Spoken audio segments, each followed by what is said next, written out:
के वीडियोस में हम लोग INF के थ्रू ड्रोन्स बनाने वाले हैं और आप भी अगर INF के थ्रू ड्रोन बनाना चाहते हैं तो आप इस वीडियो को पूरा देखिए।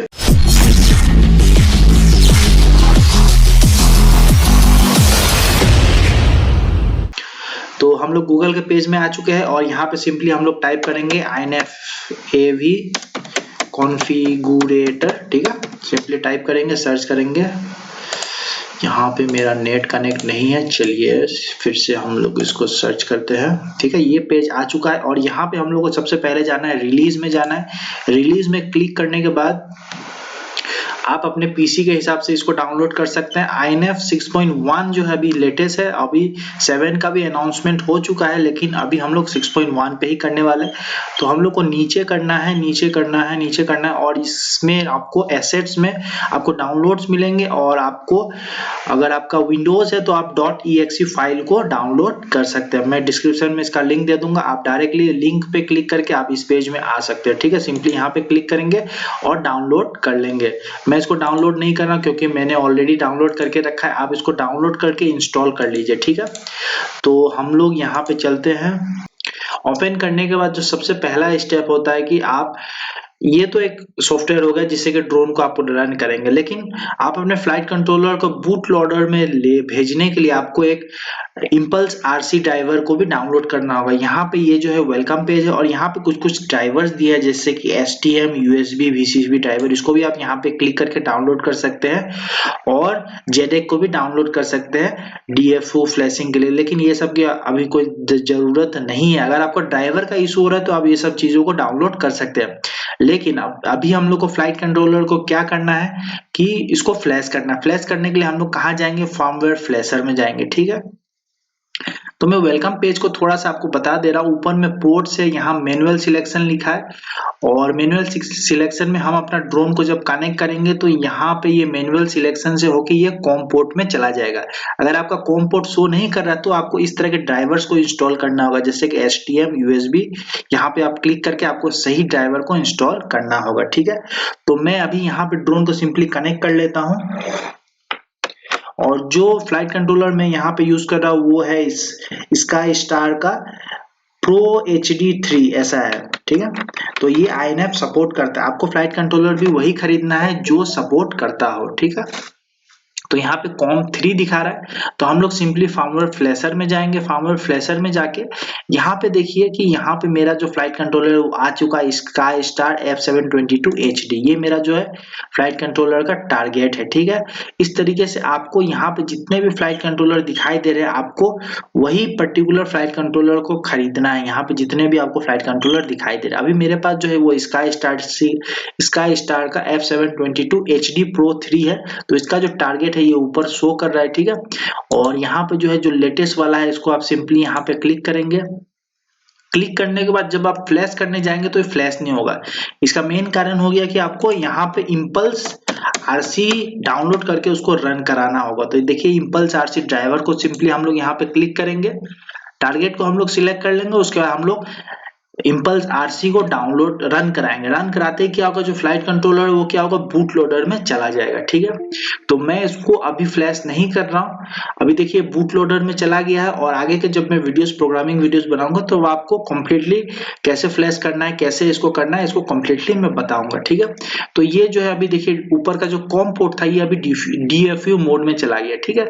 और उसके बाद आप लोड फर्मवेयर करेंगे तो ये लोड भी हो जाएगा। जैसे कि यहाँ पे अभी हमको यहाँ पे शायद एग्जिट करने का ऑप्शन नहीं मिल रहा है, इसलिए हमको यहाँ पे लोड फर्मवेयर ऑनलाइन पे क्लिक करना होगा। आपको नेट कनेक्शन सही रखना है, ठीक है। और उसके बाद ये सब आ चुका है, ठीक है। यहाँ पे पहले बेटा फ्लाइट कॉन्फ़िगरेटर में यहाँ पे एग्जिट का ऑप्शन रहता था, लेकिन यहाँ पे एग्जिट का ऑप्शन मुझे नहीं मिल रहा है तो मैं इसको सिंपली फ्लैश ही कर लेता हूँ। तो यहाँ पे फ्लैश फर्मवेयर करते हैं और ये फ्लैश होना शुरू हो गया है, ठीक है। तो मेरे जो पहले के जो डाटा है वो शायद इरेज हो जाएंगे और कंप्लीटली न्यू आ जाएगा। ठीक है। तो यहाँ पे मैंने फुल चिप इरेज तो नहीं किया है, तो शायद मेरा जो सेटिंग है वो चेंजेस ना हो। अगर यहाँ पे आप फुल चिप इरेज करेंगे तो क्या होगा कि आपका जो पहले का जो भी सेटिंग्स है वो कंप्लीटली उड़ जाएगा। ठीक है, फ्लैश होने के बाद ये सक्सेसफुल हो जाएगा। अगर आपका ये टारगेट अगर सही नहीं होगा तो इसमें आपको प्रॉब्लम आ सकता है और आपका जो है फ्लाइट कंट्रोलर वो बूट लोडर में चला जाएगा। तो यहाँ पे जो प्रोग्रामिंग वो सक्सेसफुल हो चुका है। ठीक है, और सिंपली हम लोग वेलकम पेज में आके सिंपली यहाँ पे कनेक्ट पे क्लिक कर देते हैं और ये जो है हमारा पेज खुल चुका है। यहाँ पे लेफ्ट साइड में देखिए, राइट साइड में देखिए, प्री आर्म चेकिंग्स में मेरा सब कुछ चेक्ड है। कभी कभी यहाँ पे जो क्रॉस आएगा, तो क्रॉस आने का मतलब है कि आपका क्रॉस आने से मतलब आपका ड्रोन आर्म नहीं होगा। ठीक है, तो यहाँ पे जो 1 2 3 4 5 6 7 8 ये आठों चीज आपको टिक मार्क होना पड़ेगा, तभी आपका ड्रोन जो है फ्लाई होगा। ठीक है, जैसे कि यूएवी लेवल होना चाहिए, रन टाइम कैलिब्रेशन होना चाहिए, सीपीयू लोड होना चाहिए, नेविगेशन सेफ होना चाहिए, कॉम्पास कैलिब्रेट होना चाहिए, एक्सेलेरोमीटर कैलिब्रेट होना चाहिए, और जो सेटिंग्स है वो वैलिडेट होना है, और हार्डवेयर हेल्थ भी सही होना है। ठीक है, उसका नीचे में आपको इन्फॉर्मेशन मिलेगा बैटरी के रिलेटेड और नीचे में जीपीएस का रिलेटेड मिलेगा, लेकिन मैं यहाँ पे अभी तक जीपीएस लगाया नहीं हूँ। ठीक है, तो ऊपर में देखिए आपको जायरो बता रहा है, एक्सेल बता रहा है और बैरोमीटर बता रहा है, और ये जो है मेरा ड्रोन है, इसको जैसे ही मैं यहाँ पे मूव करूंगा तो यहाँ पे भी मूवमेंट दिखाई देगा। ठीक है, ये डाउन अप करने से, लेफ्ट राइट करने से यहाँ मूवमेंट शो करेगा। तो सबसे पहला जो टैब है हम लोग कैलिब्रेशन में जाएंगे। कैलिब्रेशन में जाने के बाद देखिए मेरा सभी के सभी टिक्ड है। ठीक है, तो लेकिन मैं दोबारा से आप लोग को दिखाने के लिए कर रहा हूँ। यहाँ पे हम लोग रीसेट एक्सेल कैलिब्रेशन पे क्लिक करेंगे। क्लिक करने के बाद ये रिबूट होके वापस से आएगा। ठीक है, तो ये जो है अभी यहाँ पे कुछ भी नहीं है। सबसे पहला जो है ड्रोन को फ्लैट सरफेस पे रखिए और कैलिब्रेट एक्सेलेरोमीटर पे आपको क्लिक कर देना है। ठीक है, तो ये ऑटोमेटिक डिटेक्ट कर लेगा। ठीक है, तो यहाँ पे हम लोग सिंपली कैलिब्रेट पे क्लिक करते हैं और ये प्रोसेसिंग हो रहा है। प्रोसेसिंग होने के बाद देखिए पहला वाला सिलेक्ट हो गया। उसके बाद आपको ड्रोन को ये अपसाइड डाउन कर देना, मतलब जैसे आपने पिक्सॉक वगैरह यूज किया होगा तो उसमें जैसा कैलिब्रेशन होता है वैसा ही यहाँ पे भी कैलिब्रेशन करना होगा। अपसाइड डाउन करके इसको कैलिब्रेट पे क्लिक कर देना है। ठीक है, तो ये डिटेक्ट कर चुका है। उसके बाद आपको राइट साइड तरफ झुका देना है, राइट साइड तरफ करके इसको कैलिब्रेट पे क्लिक कर देना है। ठीक है, उसके बाद आपको लेफ्ट साइड पे करके क्लिक कर देना है। ठीक है, उसके बाद आपको नोज डाउन करना है। नोज डाउन करके आपको कैलिब्रेट पे क्लिक कर देना है। ठीक है, और उसके बाद नोज अप करके आपको क्लिक कर देना, ये ऑटोमेटिक डिटेक्ट कर लेगा। ठीक है, तो ये होने के बाद आपका देखिए ये एक ठे रह गया है, तो फिर से मैं इसको फ्लैट सरफेस पे रख रहा हूँ। फ्लैट सरफेस पे रख के कैलिब्रेट एक्सेलेरोमीटर पे क्लिक कर देंगे, तो ये हो चुका है। ये 6 के 6 आपको कैलिब्रेट हो जाए ना, उसके बाद सेव एंड रिबूट पे आपको क्लिक कर देना है।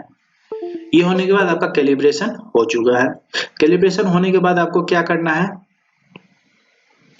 उसके बाद हम लोग मिक्सर्स में जाते हैं। मिक्सर्स में जाने के बाद आपको यहाँ पे जो है क्वाड आपको सिलेक्ट करना है, क्वाड एक्स है, और यहाँ पे मोटर डायरेक्शन दिया है, जैसे कि ये फ्रंट डायरेक्शन है, और 1 जो है क्लॉकवाइज होगा, 2 एंटी क्लॉकवाइज, 3 एंटी क्लॉकवाइज और 4 जो है क्लॉकवाइज होगा। ठीक है, और यहाँ पे आपको कुछ नहीं करना है, इसको सिलेक्ट करके अगर आपका डिफॉल्ट कुछ दूसरा है तो आप क्वाड एक्स सिलेक्ट करके सेव एंड रिबूट पे क्लिक कर देंगे। ठीक,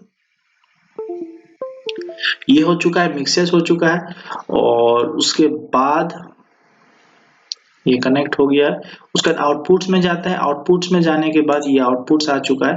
आउटपुट में जाने के लिए आपको यहाँ पे ESC प्रोटोकॉल आपको सिलेक्ट करना है, जो कि मेरा जो ESC है वो DSOT 2400 है, लेकिन मैं यहाँ पे DSOT 600 को सिलेक्ट कर रहा हूँ। आप अपने हिसाब, अपने ESC के हिसाब से आप यहाँ पे सिलेक्ट कर सकते हैं, और नीचे में आप मोटर को भी टेस्ट कर सकते हैं। यहाँ पे आई अंडरस्टैंड द रिस्क पे क्लिक करेंगे, और जैसे ही आप इसको 1 को आप करेंगे तो यहाँ पे मोटर आपका घूमना शुरू हो जाएगा। यहाँ पे ऊपर में देखिए मोटर आइडियल पावर जो है अगर 10% दिया है, इसको आप कम 5 से 7% तक रख सकते हैं। बाय डिफॉल्ट ये 15% रहता है। ठीक है, तो जब ये 15% में पहुंचेगा तभी आपका मोटर घूमना शुरू होगा, और इससे आप अपने मोटर को डायरेक्शन को चेक कर सकते हैं कि 1 जो है आपका क्लॉकवाइज है, 2 एंटी क्लॉकवाइज, 3 एंटी क्लॉकवाइज और 4 क्लॉकवाइज है कि नहीं है। ठीक है, उसके बाद हम लोग चलेंगे पोर्ट्स में। पोर्ट्स में देखिए यहाँ पे जो है रिसीवर का ऑटोमेटिक डिटेक्ट कर लिया, और यहाँ पे जो है VTX जो है 6 में है, ये डिसेबल रहता है, तो आपको यहाँ पे IRC स्पेक्ट्रम सिलेक्ट कर लेना है अपने VTX के हिसाब से। उसके लिए आपको क्या करना है, VTX का टेबल जो होता है, जो भी VTX होगा उसका मैनुअल में जाके आपको वहां से टेबल को कॉपी करना है। कॉपी आप वहां से कॉपी कर सकते हैं या फिर आप नोटपैड में टाइप करके भी आपको क्या करना है, CLI में आना है। CLI में आके यहाँ पे आपको पेस्ट कर देना है, ठीक है। पेस्ट करने के बाद जैसे ही आप पेस्ट करेंगे ये ऑटोमेटिक सेव एंड रिबूट हो जाएगा और आपका VTX काम करेगा, ठीक है। अगर आपको VTX में कुछ प्रॉब्लम हो रहा है तो आप मुझे इस वीडियो के नीचे कमेंट करिए, मैं आपको उस VTX का टेबल भी प्रोवाइड कर दूंगा। तो यहाँ सिंपली कनेक्ट करते हैं। ये पोर्ट्स का हो गया, VTX हो गया। GPS जब लगाएंगे तो यहाँ पे आप जैसे आप UART6 में GPS लगाएंगे तो GPS लगा के सेव एंड रिबूट करेंगे तो यहाँ पे आपको GPS शो करेगा। अभी मैंने GPS यहाँ पे नहीं लगाया। उसके बाद कॉन्फ़िगरेशन में जाएंगे। कॉन्फ़िगरेशन में जाने के बाद आप यहाँ पे ये सब जैसा है वैसा ही रहने दीजिए और यहाँ पे अभी तक GPS मैंने नहीं लगाया। टेलीमेट्री आउटपुट्स अनेबल है और ब्लैक बॉक्स ये बाय डिफॉल्ट जितना भी है इसको वैसा ही रहने दीजिए। और यहाँ पे आपको ये सब ठीक है। यहाँ पे मैंने 4S बैटरी लगाया तो उसके हिसाब से मैंने अब यहाँ पे आ चुका है, जैसे कि मिनिमम सेल वोल्टेज कितना रखना है, मैक्सिमम कितना है और वार्निंग कितना 3.5 में है। मेरा जो बैटरी कैपेसिटी है 1500 है। ये आप अपने बैटरी के हिसाब से यहाँ पे सेट कर सकते हैं, ठीक है। और ये जो है आपका VTX का ये चैनल है जिससे कि VTX जो है गॉगल्स में कनेक्ट होगा। तो यहाँ पे आप कोई भी अपना हिसाब से रख सकते हैं, जैसे कि मैंने बॉस्कॉम रख दिया। चैनल 1 से लेके 8 तक कोई भी रख सकते हैं, 1 हो गया। और पावर लेवल जैसे कि मेरा जो VTX है ये है 25, 200, 400, 600, ठीक है। तो जैसे कि अगर मैं 1 रखूंगा तो ये 25 में होगा, उसके बाद 2 रखूंगा तो ये 100 में होगा, 3 में रखूंगा तो 400 होगा और 4 में रखूंगा तो 600 होगा। इसके आप अपने पावर के हिसाब से रख सकते हैं। फिलहाल के लिए मैं जो VTX का पावर है वो 400 में रख रहा हूँ तो ये 2 से 3 किलोमीटर आराम से दे देगा, ठीक है। तो उसके बाद अगर आपका ड्रोन यहाँ लिखा है use low power while the craft is disarm. अगर आपका ड्रोन डिसआर्म है तो आप इसमें क्या कर सकते हैं, इसको ऑलवेज करने से क्या होगा कि आपका जो सबसे कम वाला है जैसे कि 25 मेगावाट VTX का पावर है वो उतना में सेट रहेगा। आप इसको डिसेबल भी कर सकते हैं और या फिर अनटिल फर्स्ट आर्म भी कर सकते हैं। यहाँ पे मैं इसको ऑलवेज करके सेव एंड रिबूट कर दूंगा, ठीक है। तो ये वापस से सेव एंड रिबूट हो जाएगा। तो यहाँ पे आपका VTX का काम खत्म हो जाता है। VTX का मेनली यही काम है कि आपके जो VTX टेबल है उसको यहाँ पे कॉपी करना है और आपको ये जो बैंड है इसको आपको सही से सिलेक्ट करना है ताकि VTX का जो सिग्नल है वो गॉगल्स तक पहुंच सके एंटीना के थ्रू, ठीक है। उसके बाद हम लोग फेल सेफ में जाना है। फेल सेफ में अभी GPS नहीं लगा है। यहाँ पे 3 ऑप्शन है, एक तो हो गया ड्रॉप, एक हो गया लैंड और अगर आप GPS लगाते हैं तो रिटर्न टू होम RTS बोला जाता है। RTS होगा या फिर आप चाहे तो कुछ भी नहीं कर सकते हैं। तो मैं फिलहाल GPS नहीं लगाया इसलिए मैं यहाँ पे लैंड करके सेव एंड रिबूट कर दूंगा और अगर आप GPS लगाते हैं तो आप इसको RTH में रख के सेव एंड रिबूट कर देंगे, ठीक है। उसका PID ट्यूनिंग में हम लोग को कुछ नहीं करना है। एडवांस ट्यूनिंग PID ट्यूनिंग भी आप अपने यहाँ पे जैसे कि PID ट्यूनिंग यहाँ पे आपको कुछ नहीं करना। एडवांस ट्यूनिंग में आपको कुछ नहीं करना है, जैसा है ये डिफॉल्ट रहने दीजिए और प्रोग्रामिंग में भी आपको कुछ नहीं करना है, ठीक है। प्रोग्रामिंग को छोड़ देना। उसके बाद रिसीवर में चलते हैं। रिसीवर में आपको क्या करना है कि ये हम लोग रिसीवर टैब में आएंगे। रिसीवर टैब में आप अपने रिसीवर के हिसाब से यहाँ पे सेटअप कर सकते हैं। जैसे कि यहाँ पे ये सीरियल हो गया।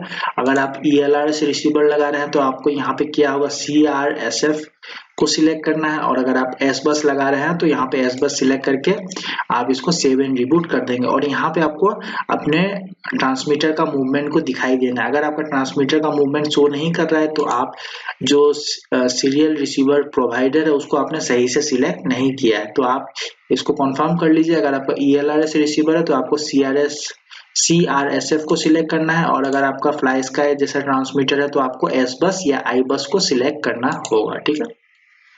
तो उसके बाद हम लोग यहाँ पे मोड्स में चलेंगे। मोड्स में देखिए, मोड्स में चलने के बाद आपको सबसे पहले यहाँ पे कुछ भी शो नहीं करेगा तो आपको क्या करना होगा, ऐड रेंज पे क्लिक करना होगा। ऐड रेंज पे क्लिक करने के बाद आप यहाँ पे इसको एडजस्ट कर सकते हैं अपने ट्रांसमीटर के हिसाब से।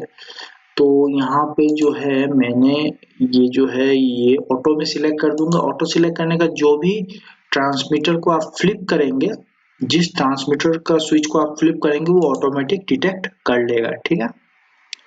तो मान के चलिए यहाँ पे मैं 6 ही कर देता हूँ, ठीक है। तो यहाँ पे मैंने आर्म के लिए चैनल्स SWA को सेट किया है, चैनल 6। तो ये जब मैं आर्म डिसआर्म करूंगा तो ये आर्म डिसआर्म हो जाएगा। उसके बाद फ्लाइट मोड में मैंने इसको एंगल रखा है और हॉरिजॉन रखा है, एक ही स्विच में मैंने दोनों को रखा है। और उसके बाद आ जाता है बीपर मोड। ये बीपर मोड है, तो ये अपने हिसाब से आप इसमें एडजस्टमेंट कर सकते हैं। मैं आगे के वीडियोस में आपको बता दूंगा कि कैसे करना है, ठीक है। उसके बाद आप लोग यहाँ पे जीपीएस का यूज नहीं कर रहे हैं, तो जीपीएस का कोई जरूरत नहीं है।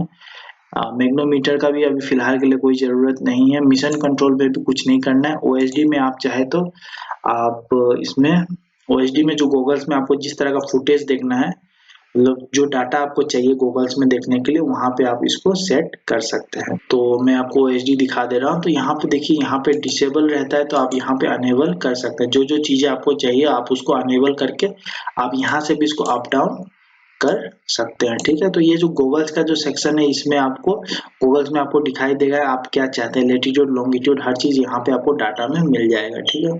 आप इसको अनेबल या डिसेबल भी कर सकते हो। उसके बाद एलईडी स्ट्रिप आ गई। एलईडी स्ट्रिप में आप अगर ड्रोन में लाइट लगा रहे हैं तो उसके लिए आप एलईडी स्ट्रिप का यूज कर सकते हैं। उसका सेंसर्स हम लोग को कुछ करने का जरूरत नहीं है।